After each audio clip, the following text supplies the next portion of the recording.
Hi friends, welcome to our channel. ఈరోజు తెలంగాణలోనే తిరుమలగా పిలువబడుతున్న ఎంతో అద్భుతమైన స్వర్ణగిరి ఆలయాన్ని సందర్శించబోతున్నాం. ఈ ఆలయ విశేషాలు ఏంటి, ఇక్కడికి ఎలా రావాలో ఈ వీడియోలో పూర్తిగా చూపిస్తాను. ఈ వీడియో లాస్ట్ వరకు అయితే చూడండి. అలాగే మన ఛానల్ని సబ్స్క్రైబ్ చేసుకోకపోతే వెంటనే సబ్స్క్రైబ్ చేసుకోండి. చాలామంది భక్తులకు స్వర్ణగిరి ఆలయానికి అసలు ఎలా వెళ్ళాలో సరిగ్గా తెలియదు. ఈరోజు నేను మీకు హైవే నుంచి గుడి లోపల వరకు రూట్ మొత్తం క్లియర్గా చూపిస్తాను. మనం హైదరాబాద్ నుంచి వరంగల్ వెళ్ళే హైవే మీద వస్తుంటే మనకి కుడివైపున ఈ అద్భుతమైన వెంకటేశ్వర స్వామి క్షేత్రం కనిపిస్తుంది. ఇక్కడ మెయిన్ రోడ్డు మీద మనకి ఎల్లమ్మ తల్లి గుడి కనిపిస్తుంది. సరిగ్గా ఆ గుడి ఎదురుగానే స్వర్ణగిరి ఆలయానికి వెళ్ళే దారి ఉంటుంది. ఇక్కడ ఎంట్రన్స్లో మీరు చూడొచ్చు, అందమైన కర్రలతో చేసిన పెద్ద ఆర్చ్ మనకి స్వాగతం పలుకుతుంది. ఇక్కడ నుంచి మన ప్రయాణం మొదలవుతుంది. ఈ ఆర్చి లోపలికి వెళ్ళగానే సుమారు 2 కిలోమీటర్ల దూరంలో ప్రయాణించాలి. మనం తిరుమల శ్రీవారిని ఏడుకొండల మీద ఎలాగైతే దర్శించుకుంటామో ఇక్కడ మన తెలంగాణలో భువనగిరి దగ్గర మన మన్యం కన్స్ట్రక్షన్స్ వారు అంతటి అద్భుతమైన ఈ స్వర్ణగిరి దేవస్థానాన్ని నిర్మించారు. ఇక గుడి దగ్గరికి రాగానే భక్తుల కోసం చాలా మంచి ఏర్పాట్లు చేశారు. ముఖ్యంగా ఎండాకాలంలో భక్తులు కాళ్ళు కాలకుండా ఉండటానికి ఎంట్రన్స్ నుంచి లోపలికి వరకు పైన రేకుల షెడ్లు వేశారు. అలాగే దూరం నుంచి వచ్చే వారికి కాసేపు కూర్చొని రెస్ట్ తీసుకోవడానికి ప్రత్యేకమైన షెడ్లు సదుపాయాలు కూడా ఇక్కడ అందుబాటులో ఉన్నాయి. ఇక్కడ మనకు కార్ పార్కింగ్ కూడా ఉంటుంది. కార్కి అయితే టికెట్ వచ్చేసి అయితే 50 రూపాయలు, బైక్కి 20 రూపీస్. మనకి స్టార్టింగ్లోనే బ్రహ్మరథం ఉంటుంది. బ్రహ్మరథం కాంచి కొంచెం ముందు పోగానే మనకైతే శ్రీవారి పాదాలు అయితే కనిపిస్తాయి.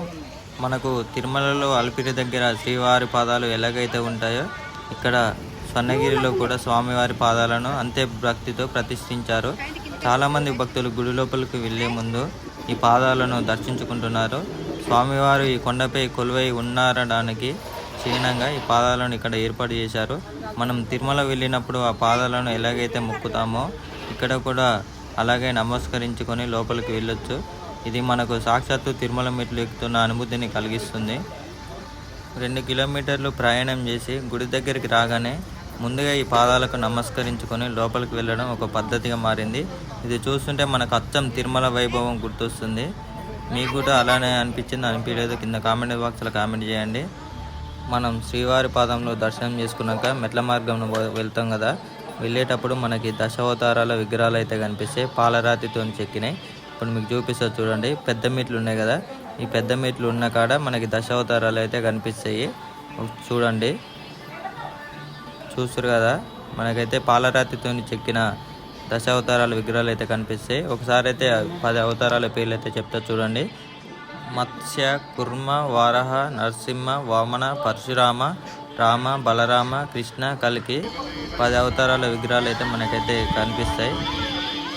ఇప్పుడే మనం అయితే గుడిపైకి అయితే వచ్చినాం. చూసారు కదా, సేమ్ మన తిరుపతిలో ఎలాగైతే ఉంటుందో వెంకటేశ్వర స్వామి ఆలయం, సేమ్ మన తెలంగాణలో స్వర్ణగిరి ఆలయం కాడ కూడా సేమ్ అలాగనే నిర్మించారు. మనకి రైట్ సైడ్ చూస్తే అయితే మనకైతే గరుడ మండపం అయితే కనిపిస్తుంది.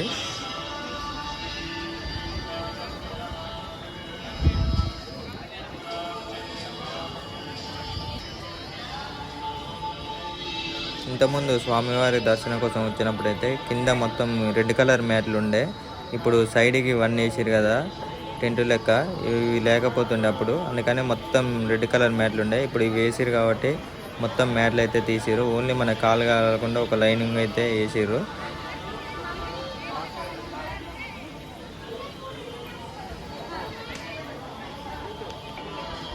హనుమాన్ విగ్రహం చూస్తారు కదా, ఈ హనుమాన్ విగ్రహం ఎత్తు అయితే 45 అడుగులు అయితే ఉంటుంది. ఇప్పుడే కొంచెం అయితే రిపేర్ అయితే చేస్తారు. మీకు ఒకసారి అయితే చూపిస్తా చూడండి.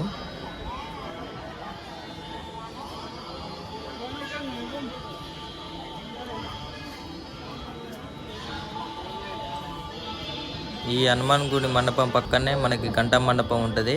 ఈ గంట మండపం దగ్గరికి అయితే ఎవరినైతే పోనిస్తలేరు, ఎందుకంటే పక్కన రిపేర్ జరుగుతుంది కదా హనుమాన్ గుడి, అందుకని ఎవరినైతే లోపలికైతే పోనిస్తలేరు. ఈ గంట సుమారుగా అయితే 1500 కేజీలు అయితే ఉంటుంది. గంట మండపం 5 ఫీట్ల పొడవు అయితే ఉంటుంది. అలాగే మనకి పక్కన మనకి శ్రీవారి ముడుపుల స్థలం కూడా ఉంటుంది.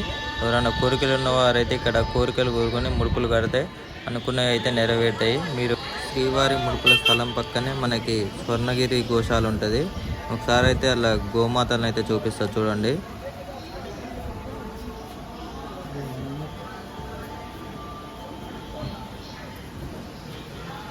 చూసారు కదా, గోమాతలు ఉన్నాయి మనకి. ఇల్లు అయితే 2 పెద్ద గోమాతలు ఉన్నాయి, 2 అయితే చిన్న గోమాతలు కూడా ఉన్నాయి.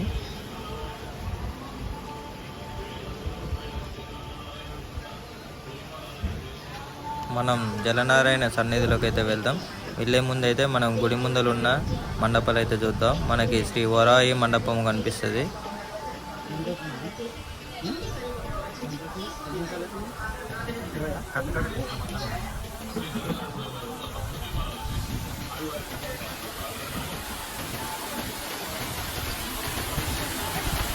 నాగు పడవల మీద అయితే విష్ణుమూర్తిని అయితే చూస్తారు కదా. నాగు పడవల మీద విష్ణుమూర్తి అయితే కనిపిస్తాడు.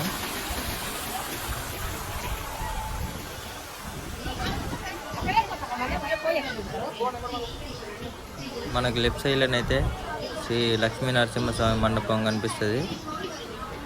మనం అయితే ఇంకా లోపలికైతే వెళ్దాం. స్వర్ణగిరి శ్రీవారి బ్రహ్మోత్సవ కళ్యాణం అది కనిపిస్తుంది కదా. అలానే మనకి జలనారాయణ స్వామి సన్నిధి అయితే ఉంటుంది. మనం లోపలికైతే వెళ్దాం, ఒకసారి చూపిస్తా చూడండి మొత్తం.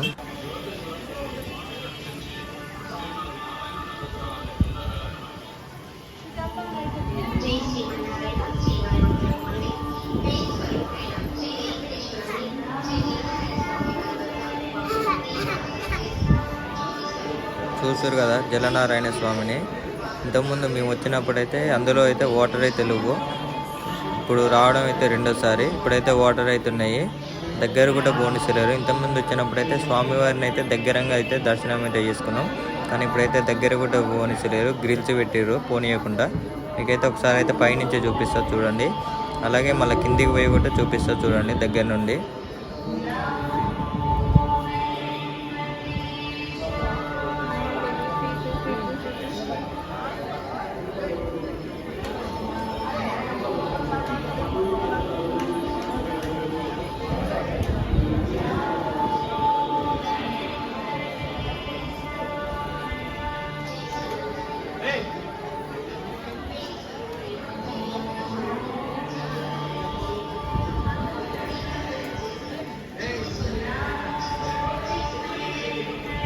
జలనారాయణ స్వామిని పైనుంచి చూశారు కదా.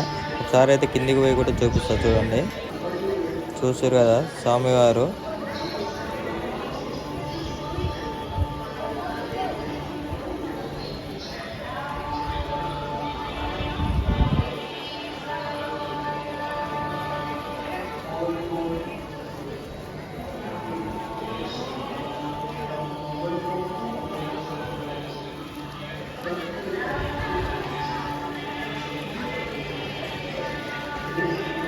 జలనారాయణ గుడి ఎదురుగానే మనకు దీపారాధన చేసేది ఒకటి ఉంటుంది.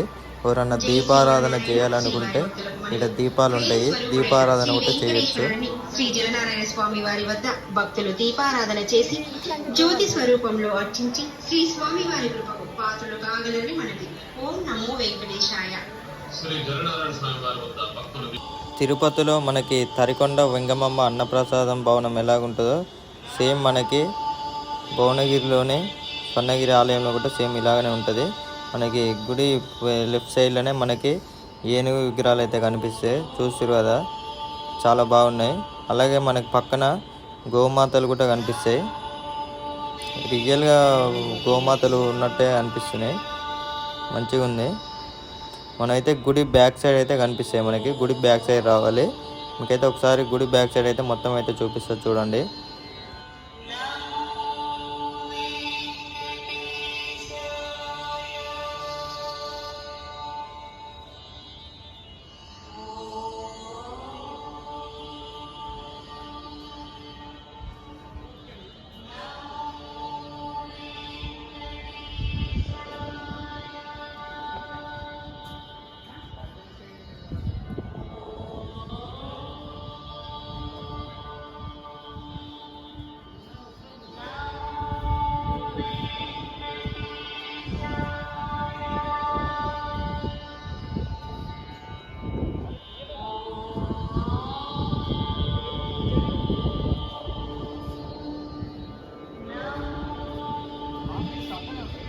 స్వర్ణగిరి దేవాలయంలో అయితే మనకి హనుమాన్ టెంపుల్ ఉంటుంది కదా.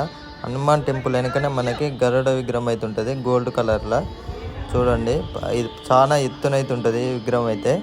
అలాగే మనకైతే తిరుపతిలో విమాన వెంకటేశ్వర స్వామి ఎలాగ ఉంటాడో సేమ్ మన స్వర్ణగిరి టెంపుల్లో కూడా సేమ్ చూస్తారు కదా గోల్డ్ కలర్లో, సేమ్ అలాగనే విమాన వెంకటేశ్వర స్వామిని అయితే పెట్టిర్రు. సేమ్ తిరుపతిలో ఎలాగుందో స్వర్ణగిరిలో కూడా సేమ్ అలాగనే ఉంది. మీకైతే ఒకసారి లొకేషన్ చూపిస్తారు చూడండి, బయట లొకేషన్. ఇక్కడ నుంచి అయితే వ్యూ మాత్రం చాలా అంటే చాలా బాగుంది. ఇక్కడికి వచ్చిన వాళ్ళు అయితే ఈ వ్యూని అయితే చూడండి కంపల్సరీగా, చాలా అంటే చాలా బాగుంటుంది.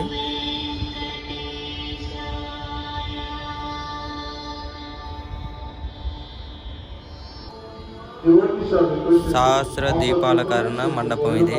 మన తిరుపతిలో సేమ్ ఎలాగుంటుందో సహస్ర దీపాలంకరణ మండపం సేమ్ ఇక్కడ కూడా స్వర్ణగిరిలో కూడా సేమ్ అలాగనే ఉంది. ఇప్పుడైతే మనమైతే స్వామివారి దర్శనం కోసం అయితే పోతున్నాం. మనకైతే లోపలికైతే ఫోన్స్ అయితే ఎల్లో లేదు. మనమైతే ఫ్రీ దర్శనం నుంచి అయితే లోపలికి పోతున్నాం. దక్షిణ మాడవీధి కాంచి అయితే లోపలికైతే పోవాలి. ఇప్పుడే మనమైతే స్వామివారి దర్శనం అయితే చేసుకున్నాం. స్వామివారు అయితే చాలా అంటే చాలా అద్భుతంగా ఉండు. లోపలికి పోతే గూస్ బంప్స్ వచ్చినాయి. మనమైతే అన్నప్రసాదం కాడికి అయితే పోదాం. చూసారు కదా శ్రీవారి అన్నప్రసాదంకు దారి అని ఉంది. ఈ నుంచి కొంచెం లోపలికి పోవాలి. ఈ నుంచి లోపలికి పోతే మనకైతే అన్నప్రసాదం కార్యక్రమం అయితే జరుగుతుంది. అన్నప్రసాదంకి అయితే టైం అయితే 12 నుంచి సాయంత్రం 4:30 వరకు అయితే ఉంటుంది. మనమైతే లోపలికి అయితే పోతాం. చూసారు కదా వ్యూ అయితే ఇంచ్ అయితే చాలా అంటే చాలా బాగుంది. మొత్తం గ్రీనరీ ఉంది. ప్లేస్ కూడా చాలా పెద్దగా ఉంది. మనకైతే శ్రీవారి అన్నప్రసాదంలో తయారు చేసే ప్లేస్ అయితే ఇదే. మీకైతే చూపిస్తున్నా చూడండి. ఇదే అన్నప్రసాదం జరిగే స్థలం. ఇప్పుడు 4:30 అవుతుంది. అందుకనే జనాలు అయితే ఎవ్వరు లేరు, కొంతమంది ఉన్నారు.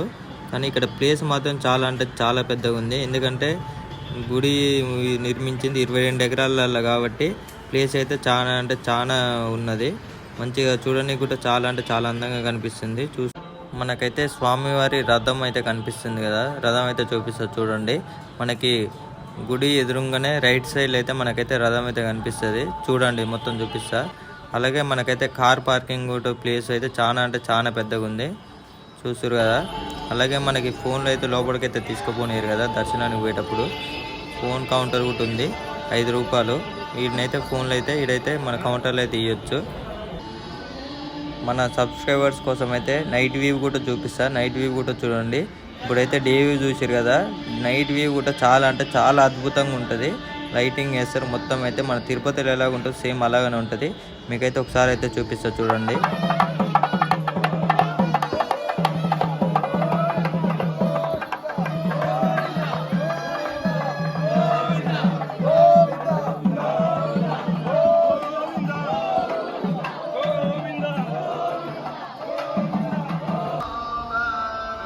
చూసారు కదా నైట్ టైంలో అయితే వ్యూ అయితే చాలా అంటే చాలా అద్భుతంగా ఉంది. మొత్తం లైటింగ్స్ అయితే వేసారు. మన తిరుపతిలో ఎలాగుంటుందో సేమ్ అలాగనే ఉంది చూడండి. మీకైతే గుడి మొత్తం మళ్ళీ తిరిగి చూపిస్తా చూడండి.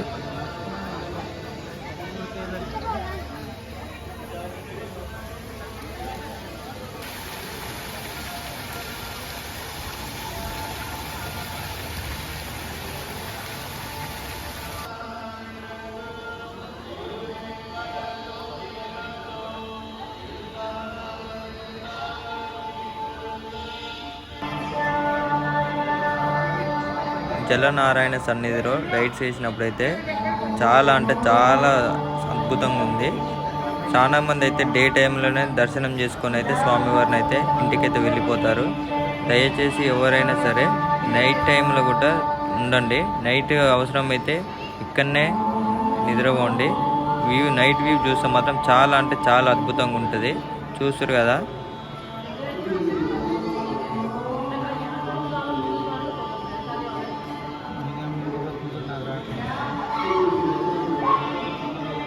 చాలామంది భక్తులకు గుడి టైమింగ్స్ అయితే తెలియదు. మీకైతే లాస్ట్లో అయితే ప్లే చేస్తా గుడి టైమింగ్స్ చూడండి.